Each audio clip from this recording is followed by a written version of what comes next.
Saver दुसरं बोला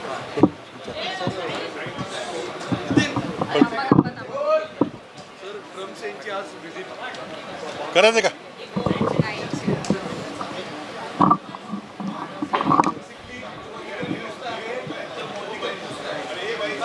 हे पहा, आज अमेरिकेचे राष्ट्रपती डोनाल्ड ट्रम्प हे भारताच्या शासकीय दौऱ्यावर आलेले आहेत. सुरुवातीला ते अहमदाबादला जाणार आहेत. आजकाल मोदी सरकारने परंपरा निर्माण केली की कोणीही परदेशी पाहुणा आला की त्याला आधी अहमदाबादला घेऊन जायचं. त्यामुळं मला वाटतं कधी कधी त्यांना आपण भारताचे पंतप्रधान आहोत का गुजरातचे आहोत ह्याचा विसर पडतो. पण तरी पण आम्ही अमेरिकेच्या राष्ट्रपतींचं स्वागत करतो आपल्या देशामध्ये. ते पाहुणे आहेत, त्यांचं सर्व भारतीय उत्साहानं स्वागत करीत आहेत. प्रधानमंत्री देखील उत्साहानं स्वागत करत आहेत.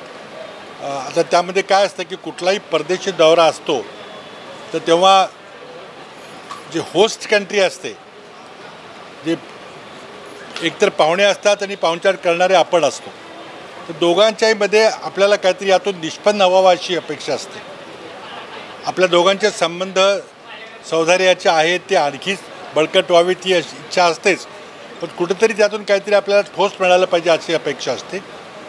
अमेरिकन राष्ट्रपती डोनाल्ड ट्रम्प आले, ते जवळजवळ $2.5 बिलियन हेलिकॉप्टर विकणार आहेत. म्हणजे ते येताना आपल्या देशातला माल विकण्याच्या करताही ते आलेले आहेत आणि त्यामध्ये उद्याच्याला बहुतेक करार होईल आणि ती विक्री करून जातील. तर भारताला यातून काय मिळणार आहे? तर आता एक तर असं आहे की पंतप्रधानांच्या दृष्टीनं कदाचित त्यांना आवडणार नाही, पण आमच्या दृष्टीनं एक चांगली गोष्ट आहे की ते बहुतेक काश्मीरमध्ये काही चाललेलं आहे आणि देशामध्ये नागरिकता कायद्याच्या सुधारणेमध्ये जो काही विसंवाद देशामध्ये निर्माण झालेला आहे, सगळं प्रचंड मोठ्या प्रमाणात आंदोलन सुरू झाले, त्याबद्दलही आज डोनाल्ड ट्रम्प हे जाहीरपणे पंतप्रधान नरेंद्र मोदी यांना विचारणा करणार आहेत. ही आमच्या दृष्टीने एक चांगली गोष्ट आहे की देशामध्ये जे काही घडते ते आंतरराष्ट्रीय पातळीवर देखील त्याची दखल घेतली जाते. आता देशाची अर्थव्यवस्थेचा जो प्रश्न आहे तुम्ही विचारलेला आहे की आज देशाची अर्थव्यवस्था अत्यंत बिकट होत असताना अमेरिकन राष्ट्रपती आपल्याकडे आल्यामुळे आपल्याला काही मदत मिळेल का? मला अजून काही त्यातून दिसत नाही, कारण जो व्यापारी करार अपेक्षित होता तो व्यापारी करार मान्य करायला किंवा त्याला स्वीकृती देण्याकरता अमेरिकन सरकारनं नकार दिलेला आहे. त्यामुळं व्यापारी करार काही होणार नाही, तो पुन्हा कधी होईल काय माहिती नाही. आता मला वाटतं हा फक्त या दौऱ्याचं स्वरूप हे दोन्ही पक्षांच्याकरता, म्हणजे भारतीय जनता पक्ष भारतातला आणि अमेरिकेतली रिपब्लिकन पार्टी, या दोघांच्याही समोर निवडणुका आहेत. प्रेसिडेंट ट्रम्प हे काही महिन्यामध्ये पुन्हा आपल्या निवडणुकीला उभं राहणार आहेत आणि त्यामध्ये अमेरिकेमध्ये जे मोठा भारतीय जनसमुदाय मतदार म्हणून काम करतो त्याला आकृष्ट करण्याचाही यामध्ये एक मोठा प्रयत्न आहे. आता त्यामध्ये काही वावगं असायचं कारण नाही.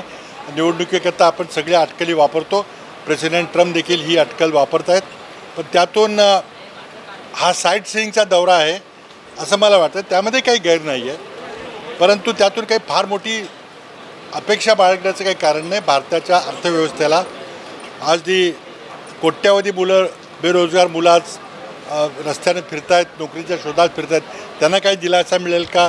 उत्तर नाही आहे. आज ऑटोमोटिव्ह सेक्टर कोलॅप्स झालेलं आहे, त्याला काही दिलासा मिळेल का? तो काही मिळणार नाही आहे. आज IT सेक्टरमध्ये स्लोडाऊन झालेलं आहे, कन्स्ट्रक्शन सेक्टरमध्ये स्लोडाऊन आहे, त्याला काही दिलासा मिळेल का? बिलकुल मिळणार नाही. सरकार गोंधळलेलं आहे. या गेल्या अंदाजपत्रकामध्ये काहीही ठोस सरकारला सादर करता आलेलं नाही.